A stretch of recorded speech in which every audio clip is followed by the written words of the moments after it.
咁Hello，水友你好啊，咁多謝你嘅分享先嘅。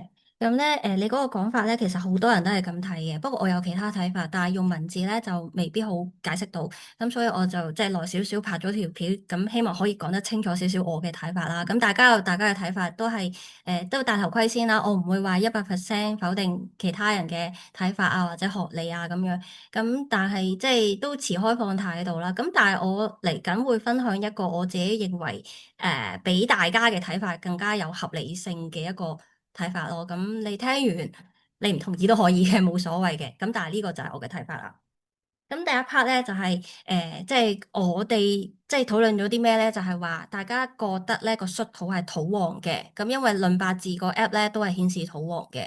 咁但係我認為咧，逢係戌土係金旺，係啦。咁呢個咧係好多人即係對於四季月啦，或者我哋叫土月嘅一個五行旺衰嘅出入嚟嘅。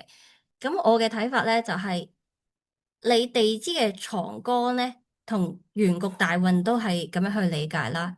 每年每月每日每時，其實都係會有個天干地支有個五行。咁但係個 BB 唔出世咧，大運唔切入，流年唔切入咧，係會有事發生噶嘛，係會需要律吉凶噶嘛。咁所以藏干咧，我都會理解做係一個叫做一個平面圖咯。咁佢出場戊申丁啊，或者午藏丁己啊呢啲，佢地支裏邊嘅藏干咧，係佢嘅一個成分，或者佢嘅一個叫做即係一個 shortcut 咯，一個平面圖咁樣啦。佢咧呢個係佢成分，我嘅睇法啊，佢嘅丁火係唔會無啦啦黑色生金嘅，佢就係坐咗喺度咯，係啦，個申金坐咗喺度，個丁火坐咗喺度。咁幾時會喐啊？就係隔籬有地支咯，係啦。咁呢度有癸水，咪個癸水有機會克個丁咯，係啦，或者呢個丁有機會生隔籬個土咯，就係咁樣嘅啫。呢個係我嘅睇法。咁同埋咧，如果即係個丁火係真係會對個辛金有影響有損咧，其實大家有冇諗過個丁火係點嚟咧？咁我哋下張 slide 再講。反思一條問題就係點解四季叫四季？五行有五個，點解唔係五季咧？咁樣四季係點解要咁分啊？嗰啲節氣立春立夏嗰啲，點解要咁樣寫啊？古人跟節氣係用嚟芒住要耕田啊嘛，耕田要種植啦。咁耕田係用啲咩噶？就係用個土啦。呢啲節氣咧，嗰個原意咧係為咗芒嗰個土壤嘅肥沃，同埋適合種啲咩嘅植物。咁所以咧，點解十二地支會出，即係你有四個五行，但係中間咧又會塞個土咧？其實佢個原意咧，有機會咧係為咗去判定嗰個土壤嘅旺衰咯。咁大家可以留意到咧，逢係四季月咧，佢嘅中氣咧，永遠都係呢一個季節嘅五行嚟嘅。秋天係金啊嘛，即係戌土為例，咁啊逐個睇啦。辰土嘅中氣係乙木，咁因為春天啊嘛，咁所以運木咯。未土裏邊係丁火嚟嘅，咁呢度都係所有都係火噶啦。咁丑土都係，丑土咧就係水嚟嘅，係啦。咁所以佢咪就係呢個季節嘅五行咯。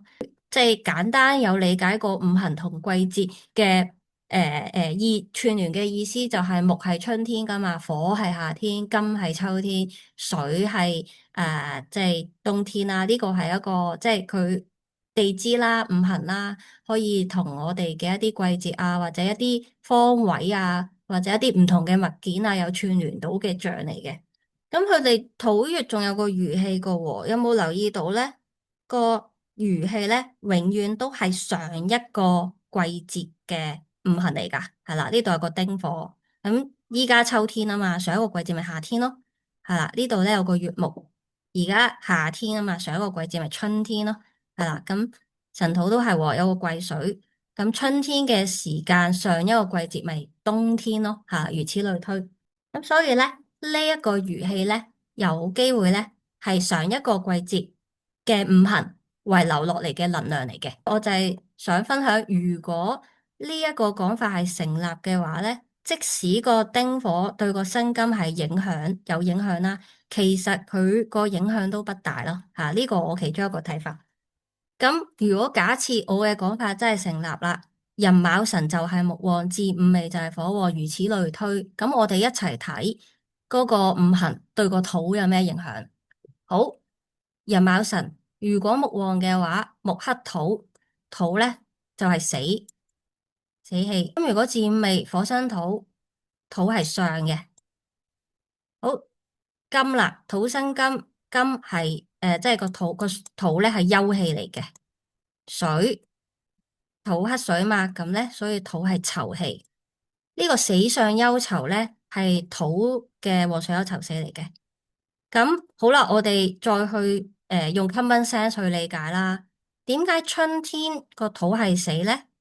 因為過完冬天嘅洗禮啊嘛，係啦。咁秋冬都係乾枯噶啦啲植物，咁去到春天個土咪死咯，咁咪 make sense 咯。咁春天點解適合種植啊？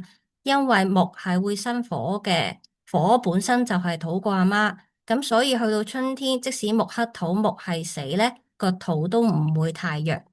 係啦，呢個可以簡單即係分享翻啦。呢度個個未土係最旺嘅土，呢個毋庸置疑噶啦。大家都知道夏天嘅土係最肥沃嘅，係啦，火生土啊嘛。即係十二長生都有教啦，個能量去到帝旺之後就係衰噶嘛，即係旺極就會衰落噶啦嘛，去到一個極致嘅位。咁所以呢度個土咁旺，咁轉個頭個土係咪要弱翻啲啊？咁所以去到秋天個土咪變休氣咯，咁 slow down 落嚟咯，係啦，跟住再去到冬天咪就係更加弱咯。咁樣成件事你哋會唔會覺得 make sense 好多咧？咁樣如果根據大家嘅睇法咧，逢係土月都係土旺咧，成件事會變得好奇怪嘅。即係咧，你明明呢度咧係個土係上氣嚟嘅，去到土月無啦啦變旺氣，咁呢度都 make sense 嘅，火土同源啊嘛，係咪先？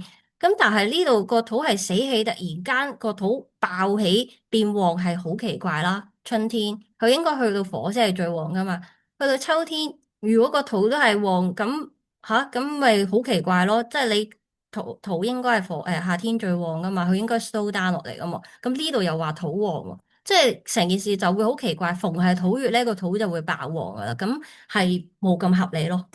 咁所以咧，大家可能喺啲書度啊，或者喺唔同嘅作者或者唔同嘅師傅度分享過啊，點解戌土個金會弱咧？咁點解個土旺咧？咁就係我覺得啊，有機會可能係有啲作者佢咧就 assume 咗土一定係旺嘅，咁但係你未土旺，大家都會覺得好合理，但係戌土旺又好似古古怪怪。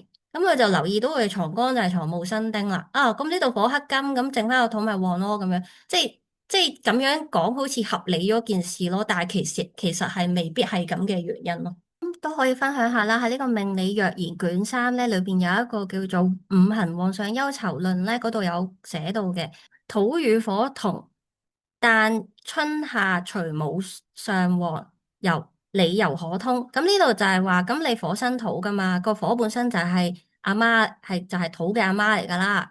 咁所以跟住一齊旺咧，都 make sense 嘅咁樣。去到秋冬咁點咧？咁嗰個9月嘅戌又點咧？嗰個丑土又點咧？正常。如果去到土月都係土旺嘅話，成件事咪好怪咯。咁所以咧，故論土，逢係講土月嘅旺上憂囚咧，只當以四季為旺，係啦。咁就係你跟翻春夏秋冬嘅五行嗰個旺氣就可以噶啦。餘月但論生克為時，咁咧就係、咁你土月你個地支之間始終都係你12地支之間都係會有翻個生克噶嘛，咁你都係照論翻哦。我土如果隔籬係水嘅就會土克水咯，咁樣隔籬係火嘅咪火生土咯，即係照咁樣去講咯。但係整個盤嗰個旺上憂囚咧就係跟呢個四季為旺噶啦，其實。最後都想回應翻呢，術友都有分享到㗎，佢認為咧戌土係金弱嘅呢件事咧，可以用一個河圖洛書去理解嘅。咁呢度有講到啦，因為戌係陽土喺河圖嘅離位，咁我哋睇下河圖嘅離位喺邊咯。河圖嘅離位係呢度㗎嘛，喺左手邊㗎嘛。咁喺洛書係乾啦，洛書嘅乾係呢度嘅。咁呢度就話先天為乾，後天為離。呢一句同前面嗰句咧，似乎係有啲出入嘅喎。因為先天八卦嘅乾係呢個位啦，後天八卦嘅乾係呢個位啦，咁所以正確咧喺午火個位置喎。咁同埋戌都唔會喺離卦咯，即係如果你話河圖嚟講，戌咧喺呢度㗎，其實因為咧佢即係水木火金啦，即係呢個五行係同嗰個天氣啦，同埋個方位 relate 噶嘛。南火離卦嗰個位永遠火係最旺噶嘛，子水北方子水啊嘛，春天就三會木局啊嘛，咁所以即係子水永遠喺呢個位啦，卯喺呢個位，午火喺呢個位，酉金係即係西方啦，即係金最旺個位係咁樣嘅咯。咁所以咧佢個順序就係子丑寅卯辰巳午未申酉戌喺呢度戌亥咁樣咯。咁所以咁咪唔啱咯。你呢句係講啊，先天為乾後天為離，喺呢個位係午火嚟喎。咁我唔知係大家對河圖洛書啦，或者先後天八卦嗰個同嗰個地支嗰個 database 係有出入定乜嘢？咁如果有相關嘅資料都可以查證下嘅，因為大家都中意術數嘛。咁但係我嘅理解就河圖洛書應該就唔係你講嘅咁樣 run 咯，係啦。咁呢度回應翻。